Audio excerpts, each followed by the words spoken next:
Hi guys, Simply Monica here, doing another little video about strength and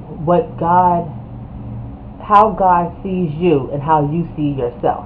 Okay, so we all know. Well, if you don't know, my mom just passed away 2 months ago, and doing before she did, she was very sick. So, and me being the only one here dealing with her, I had a lot to deal with. So you're watching her wither away, just get sicker and sicker and wither away, and you don't really know how to help. So that takes a toll on you. Then she went to the hospital, and she took her last breath looking at me, dead eyeball to eyeball, just staring at me, took her last breath. And you're watching that, and what do? And it's just like I was just frozen in time because you almost can't believe that it's actually happening, and it's just like, oh my God, the nurse was already in there, but it's just like, oh my God, what do? And this is happening. So then, that takes a toll on you as well, because it haunts you. It really does. It really haunts you when somebody's looking dead in your eyeballs, taking their last breath, and it's your mother, your son, your whoever it may be. So, then, after the funeral situation and all that stuff is over, fine. Then comes the work. The real work comes after the person has passed. You have bills that you got to take care of. You got to tell everybody that your mom passed away 100 times. I mean, probably in a week's time, I say it at least maybe 4 or 5 times, depending on who I'm calling and whatever have you. And then when they connect, you call someplace and you tell them what you want to do. You want to disconnect some sort of service. Fine. But then they ask you why. Oh, my mom passed. Oh, sorry to hear that. Let me connect you to somebody else. Somebody else gets on the phone. Oh, well, I hear you want to disconnect your service. Da, da, da. Why is that? Because my mom passed. Oh, I'm sorry to hear it. Well, in your case, you have this kind of plan and that kind of plan. Let me connect you to somebody else. Here I am for the third time saying my mom passed. So each time I'm saying it, whether it's in the same company or different companies, it's like a reality check, a shocker. It's like, you have to deal with it each time. And it's just like, most of the time it's okay. You learn to deal with things, you learn to get used to things. But it's just like, oh my God.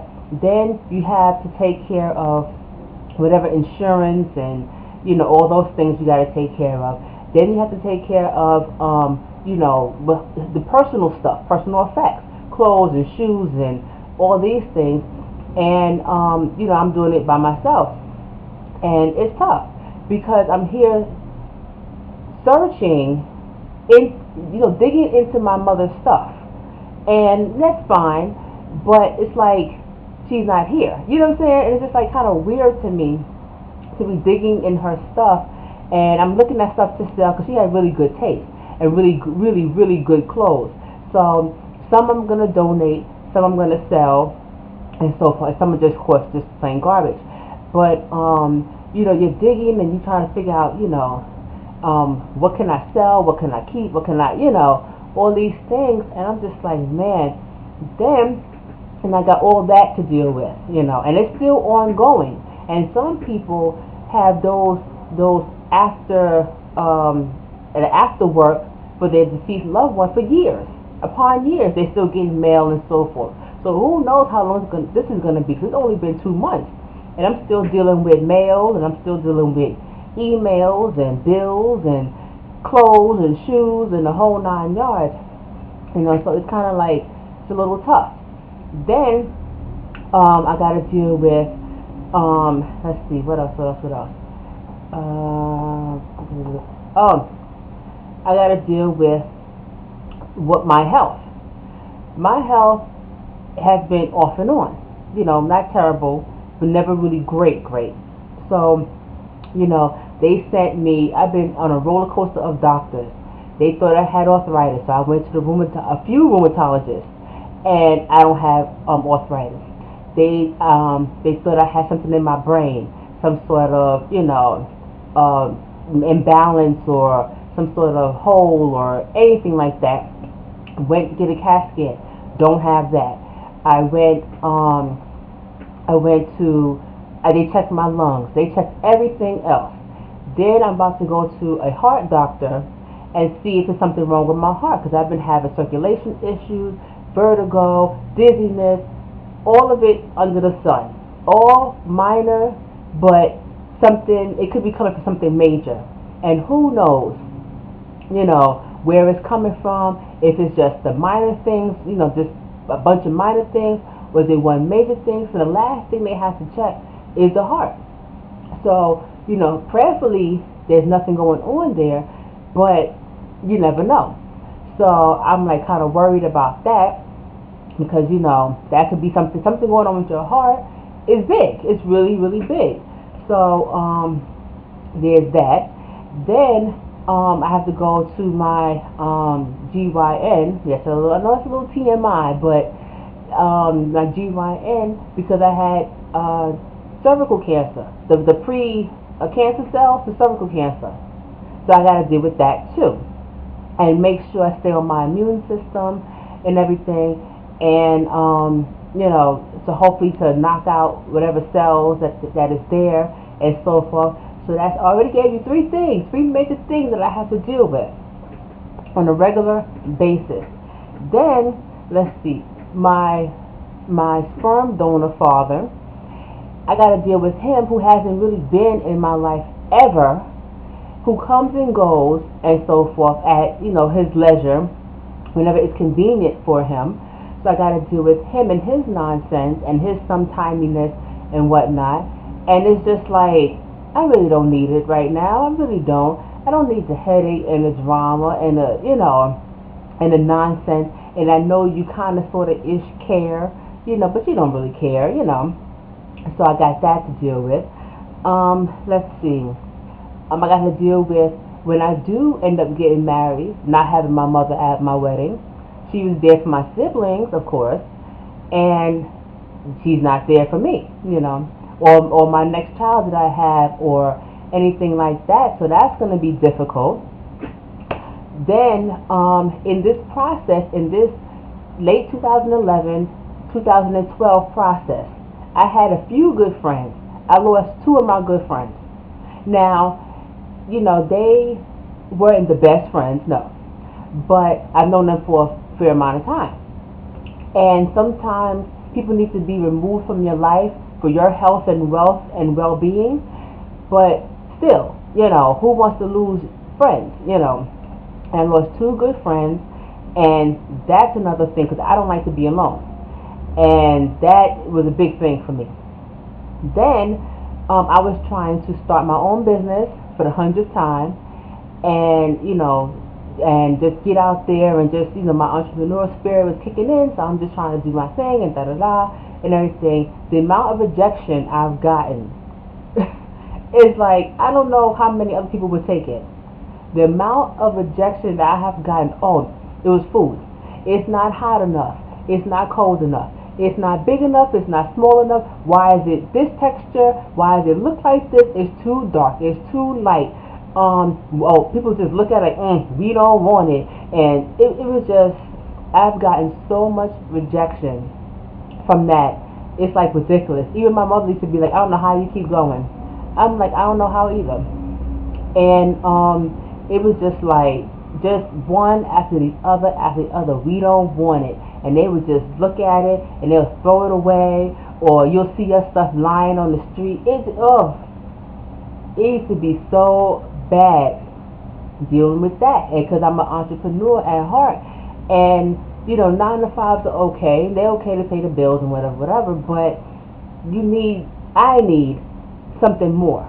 You know what I'm saying? I need to work for myself. I need to do my own thing. That's what I'm always about, doing my own thing, and that is what makes me happy, when I'm able to be me. That's it. That's why I named my channel Simply Monica, because that's all I can be is me, and that's it. I'm good at that, So then that's like 5 things that I have to deal with. Then I am let's see. I've written them down because it's just like so much. Then I have to pack up this house and everything. Fine. I'm trying to move to Delaware. Problem with that is I'm not a big fan of Delaware. But my sister's in Delaware. If I gotta go somewhere, I must go where family is. So she has her family down there and everything like that. So, I might as well go where family is. And but it's a big move because I never lived anywhere else besides New York, and it's just me and my son, and I have no backup. And as far as husband or mother, father, or any of those foundations to help me, just in case. I don't mean financial wise, but just as a friend or as a person to talk to or to hang with or whatever. My sister has her own family. So I can't be over there every day, all day, and she has her own life as well. So it's going to be really, really rough. Plus, the move itself, we have a lot of stuff in this house to take. Not even just the garbage or whatever have you, but to take is a lot of stuff. And then I got to call a moving company and get quotes and all those things, and then go down there. Now, mind you, down there, I have to pick an apartment. I got to get a job. I got to get a school for my son, and he can't go to no regular school. So I got to get a school for him.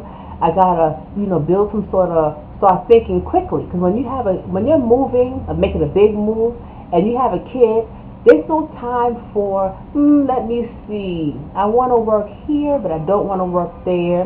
I don't like that job, and I don't want to do this. No, you need to start thinking quickly. Like, I need to have a job, and it needs to pay this amount of rent, and this amount of, bills, and I need to be able to come home at this time because my son needs homework done. He needs, whatever, and I got to cook dinner and wash clothes. It's a lot of things to think about when you're moving with a child. And my child is old. He's 14. So it's not like it's, moving with a baby or whatever. And it's not like he's 18. You know what I'm saying? So it's kind of like that in-between age where he knows the difference, but you got to make provisions for him, Then I got to deal with him fighting him out of the special ed system. So, which is an everyday battle. And he was in special ed, got out of that. He's an integrated class where they have both special ed and regular kids. Regular kids, they say. Fine. But, it wears, I'm a single parent, so it wears on your psyche again. It wears on your nerves because you know your child. If anybody has a kid that is less than so-called normal, knows what I'm talking about. Because they want to put your child in an insane asylum. And it's crazy. Only 3 people out of his lifetime have said there's nothing wrong with that boy. 3. And maybe there's a 4th one in there that I don't remember. But maybe. But the rest of them have been negative and just, filled with despair and doom and gloom. They tell me he won't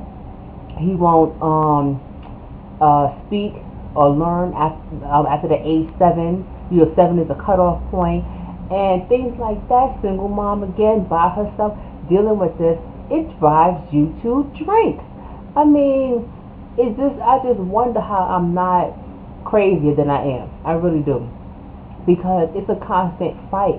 And then you have psychological tests. You have regular academic tests. You have to go to these IEP meetings every 2 seconds, and they looking at you like, and they looking at your child like, and you have to constantly prove that your child is something other than what they say. Then, since we're going to be moving, see, now we're in a roll. We're on a roll now, a little bit. We still have to prove it. We have a big psychological exam coming up and all kind of stuff. And then since we're moving, then we're going to have to prove ourselves all over again. And it's a constant fight. So my brother said to me, he was like, ain't nothing wrong with that boy. And he's fine. He just has to get it out of his mouth. So, get the words and whatever out. And I said, yeah. I said, thank you. I'm glad somebody's, saying that I'm just not crazy here, So he was like, he said, I don't know how you go through that. Go through the special ed things and the IEP meetings and the classes. I'm by myself doing this. There's no, extra help. And this is before my mom passed. This is not like, oh, because she's not here, all of a sudden this has started. No. This is before that I've been going there and fighting with these people and battling these people and dealing with my own issues about everything by myself. And so he was like, wow. And I said, I told him, my brother, I said, it's a struggle every day. We're still fighting. We're still, going to their meetings, and I'm fighting with them, and I'm, have to sign and not sign, and it's a lot. It's a lot. It's a lot. Plus, going to Delaware, whole new situation, and their rules may be more relaxed as far as statewide rules is concerned. But it's a lot. It's a lot, and we're gonna have to fight again, and keep fighting, and keep fighting, and keep pushing for my son to get what he needs, but not to be labeled or considered less than what he actually is. So there's that. Then let's see.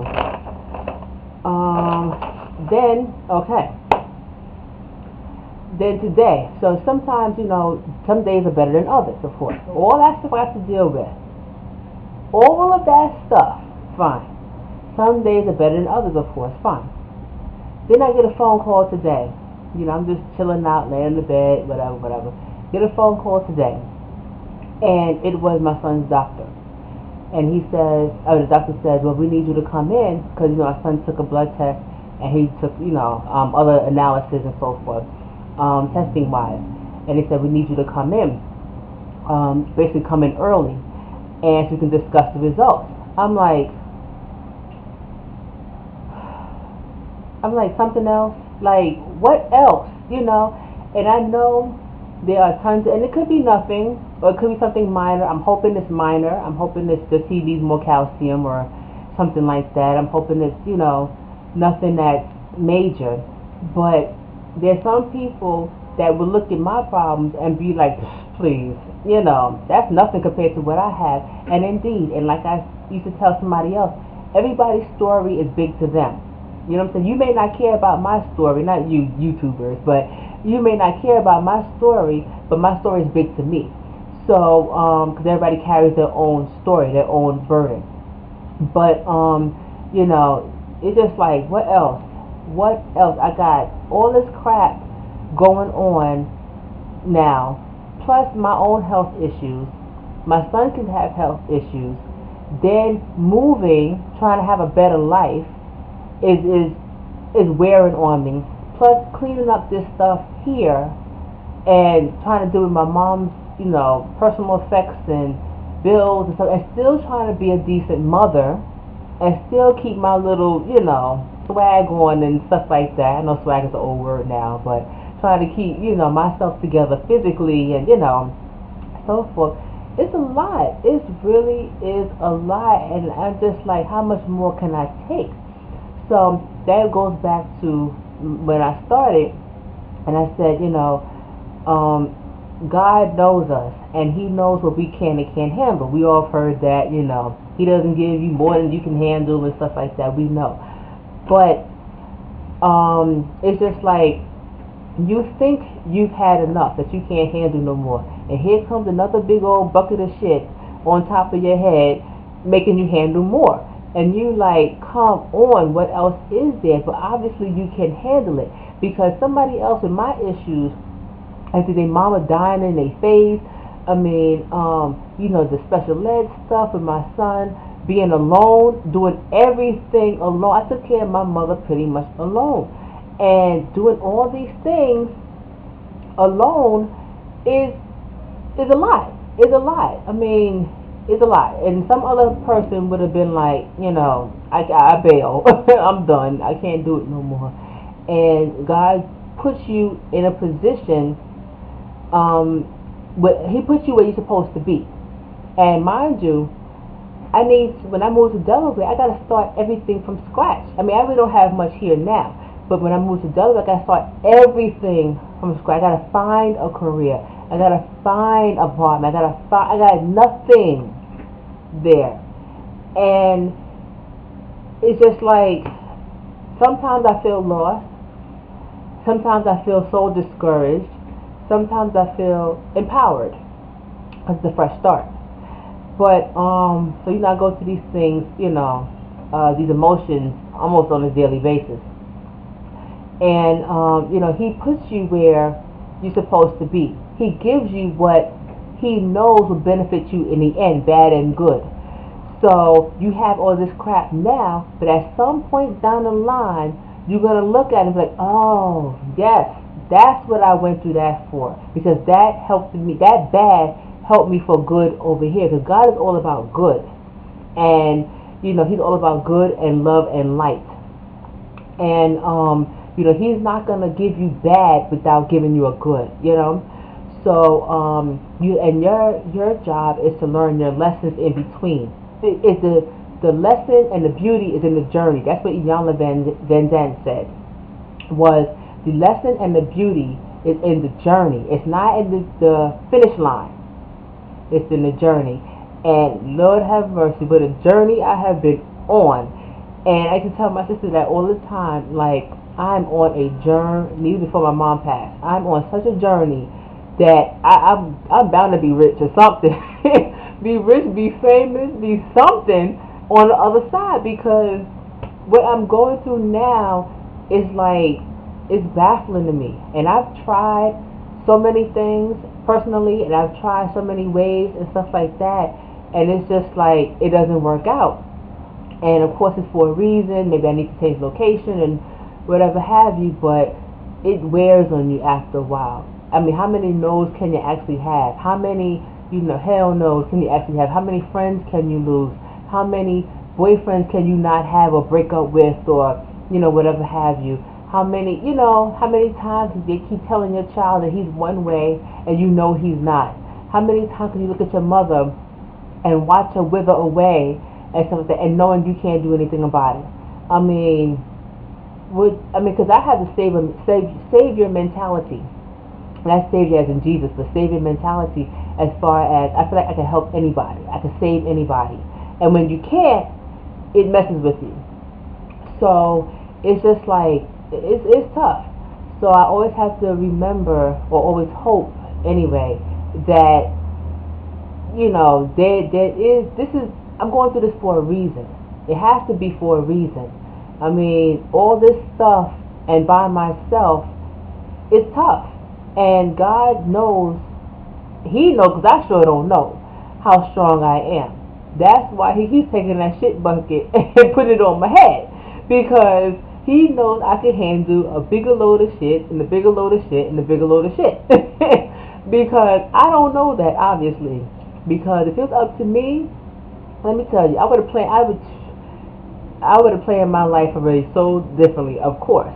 I'd have been married, had a passel of kids, I'd be living in a nice, comfortable house somewhere, with my little honey pool on the side, having a decent career, working towards, having a better career or changing my career now or whatever have you, and we'll be A-okay.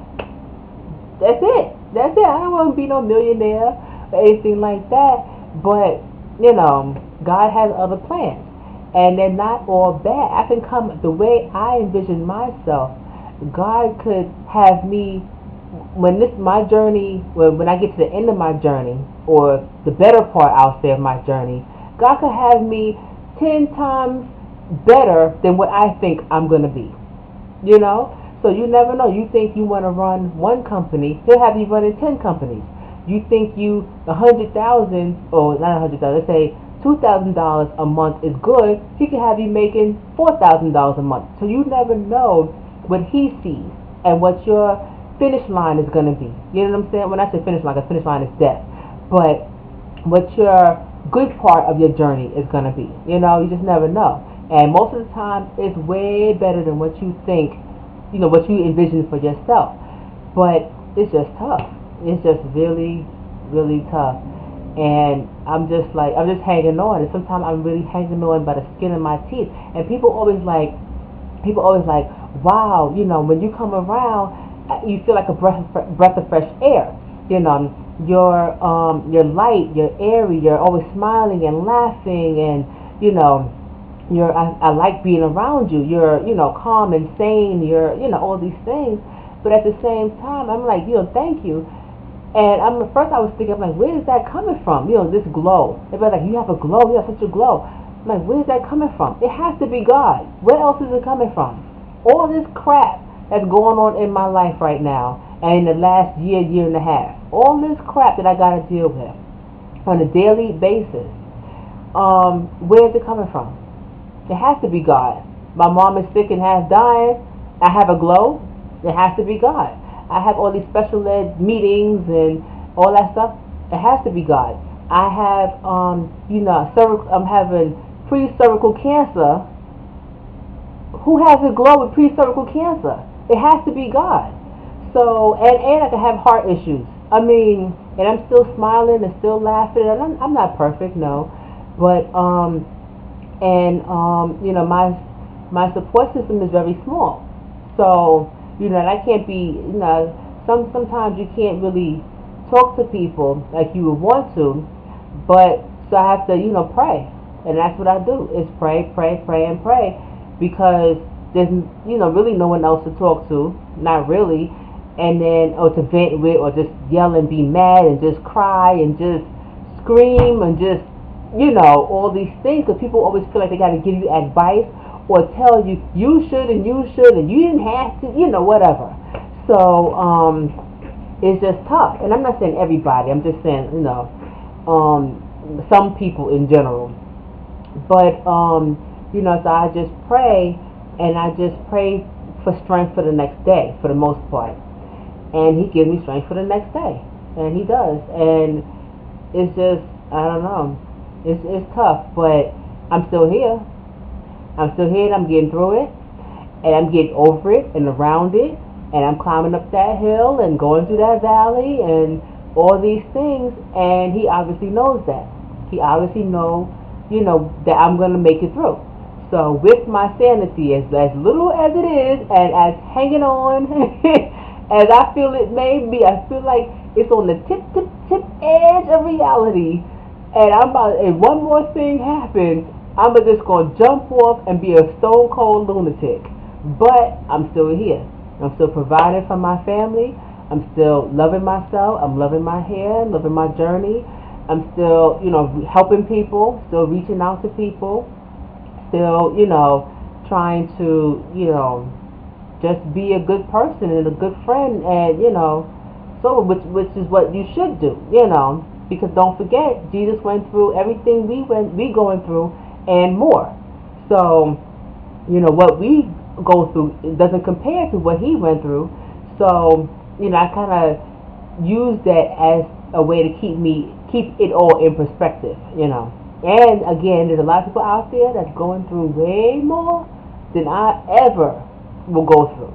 So, with worse backgrounds and worse, futures and worse, presents, they are just, a mess. So, or their lives are a mess. So, you got to kind of, again, keep it in perspective a little bit. But for me, I had enough.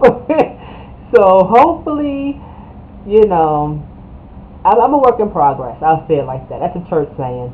I'm a work in progress. So, that's what I'm going to be. And that's what I am. So, yeah, we're gonna ride it. And I always say to myself, people ask me what keeps you going. And I say, I want to see what the end is going to be. And my mom used to always say, I'm going to run on and see what the end is going to be. And that's the way I feel, is that I don't want to mess up or lose or hinder myself or whatever in any way before the good comes. There's always good. Change, I love change, because change always happens. And, change can always mean that something good is going to come around that corner. So it could be something good small or something good big. And, change is a great thing a lot of times. So, because if it changed for the bad, it can definitely change for the good. And I just want to see what good is going to come out of all of this. So I got to keep my little shred of sanity. So when I do get my house, car, and my little cute little honey poo or whatever, then I can be satisfied that I know that I've earned it, more or less, not through God, because you don't earn anything through God, but that I've earned it through myself, that I went through these trials and tribulations and everything, and this is my result because I worked hard for it. I learned my lessons. I helped other people still, even through my sorrow and tragedy. I'm still helping other people. I gave back to people that needed it. I, worked hard, and whatever it is, and so I'm just gonna run on and see what the end is gonna be. Peace.